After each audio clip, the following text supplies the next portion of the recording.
This is Roy Neal, NBC News. Jess, you've said, I believe, that future flights are temporarily frozen. The United States space program, as a result, is at a halt. Now, based on your experience, how long would you estimate that this investigation will take? 6 months, a year, before you get back in business? Roy, it is, as you know, it is very difficult to estimate that time. It's going to be a function of what the board finds were the difficulties today and what corrective actions have to be taken before we feel confident and feel safe to fly again. And I clearly am not in a position to speculate today the length of time involved in making that determination. It will be done just as quickly as we possibly can, but also as prudently as we possibly can and as thoroughly as we possibly can. One more question from JPL. Bill Hines again. I've got to follow up on that first question of mine. I understand now that there will be announcements made after the permanent board is appointed. Is that correct? There will be an announcement, I'm sure, of the members of the permanent board, yes. I believe that will be correct, and then I think that board will determine its rate of reporting based on the progress of its findings. Okay, we're going next to the Washington NASA headquarters. Are there any indications of sabotage or attack on the shuttle? I can't hear it. I'm sorry, we didn't read that question. And while they're repairing that circuit to Washington, we'll go to the Goddard Space Flight Center in Maryland. Mark Weaver, WBAL Radio in Baltimore. Has this raised any questions about how reliable the space shuttle is? Might there just be too many things that could go wrong with a vessel this complicated? Well, that question, I'm sure, will be asked, and I don't want to speculate on that at this point in time. That's certainly a logical question for somebody to ask. Ken Carroll from WDVM in Washington. Were there any unusual weather conditions aloft or any unusual weather conditions during the launch? None that we observed that I recall. We did put up some weather balloons early this morning. We did look at load conditions as we normally do, and the winds aloft looked good. We didn't have any exceedances as far as our load indicators are concerned, to my knowledge, and we thought everything was in good shape for a launch this morning. Mr. Moore, I.J. Hudson from WRC-TV.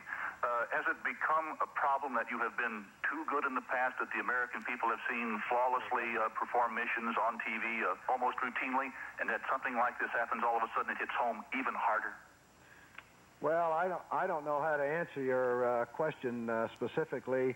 We always strive in every flight that we perform to be as reliable and as safe as we possibly can, and to do everything that we can to ensure that the vehicle and the systems are all ready to fly. Flight safety is our #1 priority in the Space Shuttle program. And certainly when you see an event like this morning, we are going to have to do a very detailed assessment of the set of circumstances to try to understand what occurred, and we will then in turn assess the impacts from that to determine where we go in the future. I think you can hear it over the speaker. Okay, back here at the Kennedy Space Center, we only have time for a couple more questions. Jay Barbary from NBC News in the front row here. Jess, I would like to know if you know what happened to Challenger. Can we assume that it was consumed in the explosion? And can you tell us specifically what you know now that the recovery crew has recovered in the impact area? I have not gotten a briefing, Jay, on what the recovery team has found at this point in time. And I have basically looked at the NASA select photos and so forth that you did, and all I can say is that it appeared from those photos that there was an explosion. And that's about all I can say at this point in time. Okay, we have time for only one more question, and James Fisher from the Orlando Sentinel has had his hand up a long time. Jess, I realize this is a rather forward-thinking question, but what is the situation with the Rockwell plant about the possibility for ordering another shuttle? Has the assembly line been shut down? What's the situation with that? Well, as we've discussed in the past, We are manufacturing structural spares for an orbiter system, and that manufacturing process is continuing. We are also buying spares for the current fleet that we have, and there is a production capability there if and when it's decided that that's the next step we want to do, is to move forward and do that. So I think the bottom line answer to your question is yes, that is a possibility, that we could implement a production capability for another orbiter if that were decided to be the thing to do. Okay, I'm sorry to have to wind this up now. Mr. Moore has to get back immediately. As you know, he's been here since very early in the morning, and there's much to be done. Thank you all. Thank you, Jeff. Live from Cape Canaveral, Florida, in the wake of the sudden disaster that struck the Space Shuttle Challenger today, the Challenger exploding and turning into a ball of fire shortly after liftoff from Cape Canaveral, Florida this morning, just after 11:30 a.m. Eastern Time today. That was Jess Moore, the director of the Johnson Space Center in Houston, briefing reporters at the Kennedy Space Center at Cape Canaveral, Florida, and bringing in the voices of reporters from various other places in the country. Recapping briefly, the first official word since the accident from NASA, searchers have turned up no evidence of survivors among the 7 Americans on board Space Shuttle Challenger. Flight controllers, all of them, say right up until the time of the explosion, there was no indication of anything abnormal about the launch or the spacecraft itself. A formal panel of inquiry has been formed. NASA says it will not speculate. It will not speculate on what went wrong or even hazard a guess based on the videotape footage of the accident alone. We'll be showing you that videotape footage very shortly. No speculation either on what might be the long-term effect of today's tragedy on the future of the shuttle program. Now, Leo Krupp, who has been with us over so many years of the space shuttle, of Rockwell International, a test pilot for the shuttle, you've just heard Jess Moore give this rather lengthy briefing and answer questions in what was, for the uninitiated among us, a kind of space babble. What did he say? Boil it down. What were the important points of what he said? Well, I think the most important point he said was that NASA's has to look at the data, and this is what every accident investigation board will do. Is before you can start running off making wild guesses and conjecture, you have to look at the data, put it together, and try to come out with a meaningful explanation of what happened. And I thought the briefing was extremely well done. NASA's taking a very conservative academic approach to this, which is the way it has to be done. The one question that I had in my mind that didn't come out in the briefing, and that is whether the solid rocket boosters have been recovered or are going to be recovered or not, because it appears in the footage we saw that both solid rocket boosters survived the explosion and were flying away, and their guidance came back, and you could see both boosters going out like the legs of a Y, or the horns of a ram from the explosion area. So it appeared that both of the solid rocket boosters survived the explosion. Now, if the parachute recovery system is working on those 2 solid rocket boosters and they come down in the ocean and are recovered, they should be a very valuable piece of evidence and information for the Accident Investigation Board. And unfortunately, this question did not come up in the briefing, so at this point in time, we don't know whether the SRBs, the solid rocket boosters, did come down on parachute or not.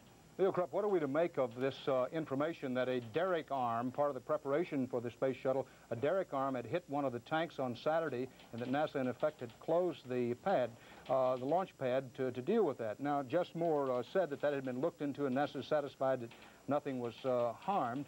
Does that raise any special questions in your mind? No, I think Mr. Moore said that it hit a box of some sort, and it only penetrated a 5-inch insulation of an inch or so, and it was repaired, and it appears to have absolutely no significance at all to this accident. However, I'm sure they'll look into it. The NASA will not overlook anything when they look into this investigation. For those of you, thank you very much, Leo Krupp in Los Angeles, and stay with us if you will, please. NASA has just completed its first news conference of the day, its first official word.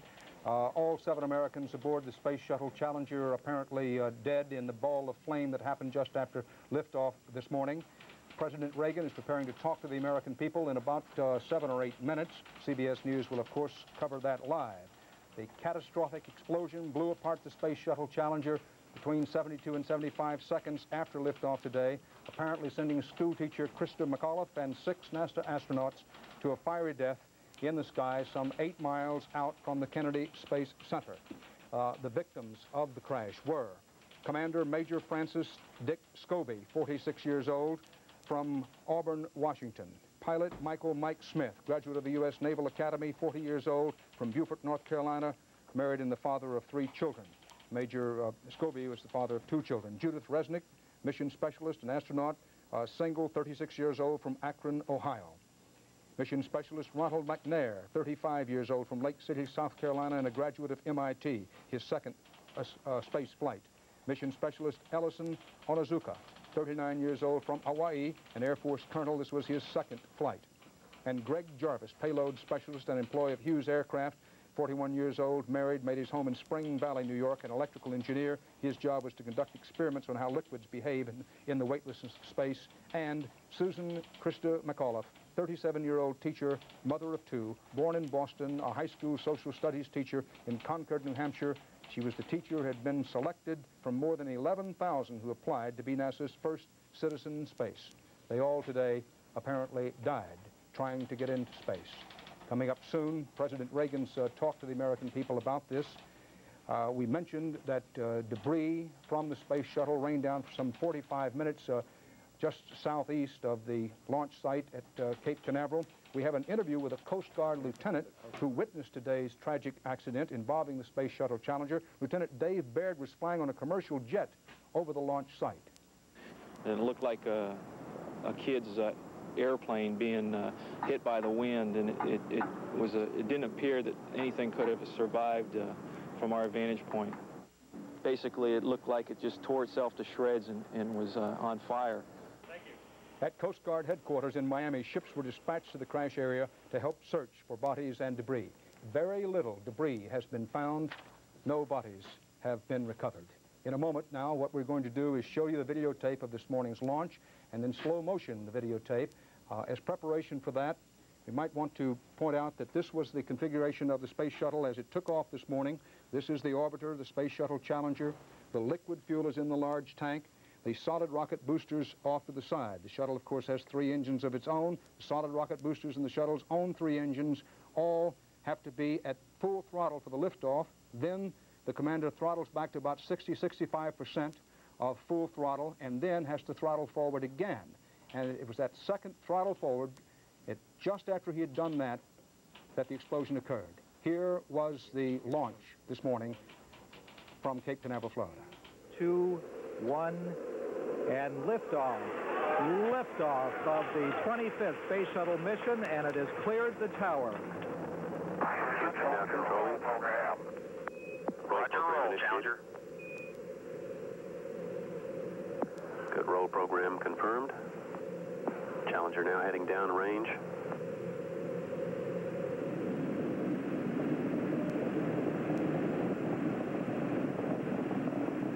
Engines beginning throttling down now at 94%. Normal throttles for most of the flight, 104%. We'll throttle down to 65% shortly. Engines at 65%, 3 engines running normally, 3 good fuel cells, 3 good APUs. Velocity 2,257 feet per second. Altitude 4.3 nautical miles, downrange distance 3 nautical miles.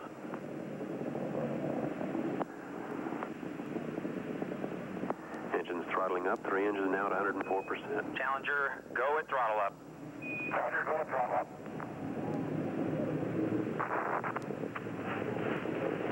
One minute, 15 seconds. Velocity 2,900 feet per second. Altitude 9 nautical miles. Downrange distance 7 nautical miles.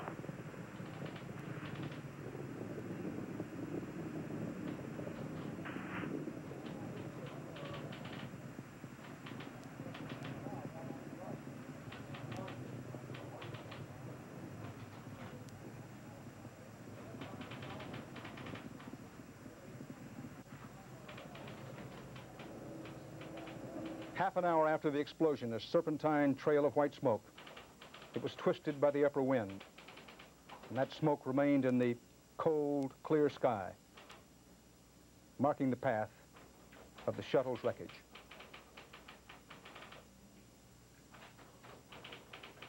The explosion occurred about the time the shuttle was to enter a period of maximum aerodynamic pressure wind and other atmospheric conditions place the maximum force on the outside of the space vehicle.